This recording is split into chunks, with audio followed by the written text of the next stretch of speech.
And ఇదిగోండి నేను మన బిర్యానీకి వాటర్ బాయిల్ చేస్తున్నాను.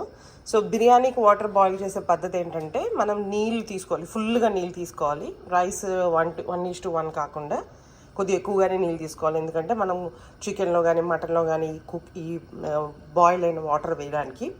తర్వాత దీంట్లోనే అన్ని రామశాలలో కొద్దిగా ఆయిల్, మన కొత్తిమీర పుదీనా అండ్ కొద్దిగా ఒక హాఫ్ స్పూను అల్లం వెల్లుల్లిపాయ పేస్ట్. ఓకే, ఇవన్నీ వేసేసి బాగా తెల్ల మలగాలి. ఇట్లా మసలాలన్నమాట, బాగా మసలాలి. మసిలిన తర్వాత ఒక లెమన్ని స్క్వీజ్ చేయాలి. లెమన్ స్క్వీజ్ చేయడం వల్ల ఏమవుతుందంటే ఈ వాటర్ అంతా మనకి రైస్ వచ్చేటప్పుడు మంచి ఫ్లవర్ లాగా వైట్గా వస్తుంది అనమాట. ఈ గ్రీన్స్ అవన్నీ రైస్కి పట్టవన్నమాట, అవన్నీ తీసేస్తుంది రైస్ నుంచి.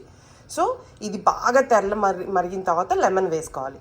సాల్ట్ చాలా ఇంపార్టెంట్. సాల్ట్ మీకు ఈ వాటర్ని టేస్ట్ చేస్తే మీకు సీ వాటర్ లాగా రావాలి, అంత సాల్టీగా ఉండాలన్నమాట. అంత సాల్ట్ వేసుకోవాలి. ఎందుకంటే ఈ వాటర్ అంతా మనం తీసేస్తాము, ఎంత పట్టాలో అంత మాత్రమే రైస్కి పడుతుంది. సో దానివల్ల సాల్ట్ ఎక్కువనే వేసుకోవాలి. ఓకే, ఇది మరిగిన తర్వాత మళ్ళీ చూపిస్తాం. ఓకే, సో చూసారు కదండి, బాగా అసలు మంచి మరుగుతుంది కదా ఇది. ఇప్పుడు దీంట్లో మనం ఒక లెమన్ స్క్వీజ్ చేసేసి వేసేసుకోవాలి, ఒక హాఫ్ లెమన్.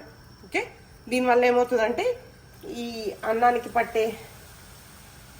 పట్టే ఇదంతా పోతుంది అనమాట.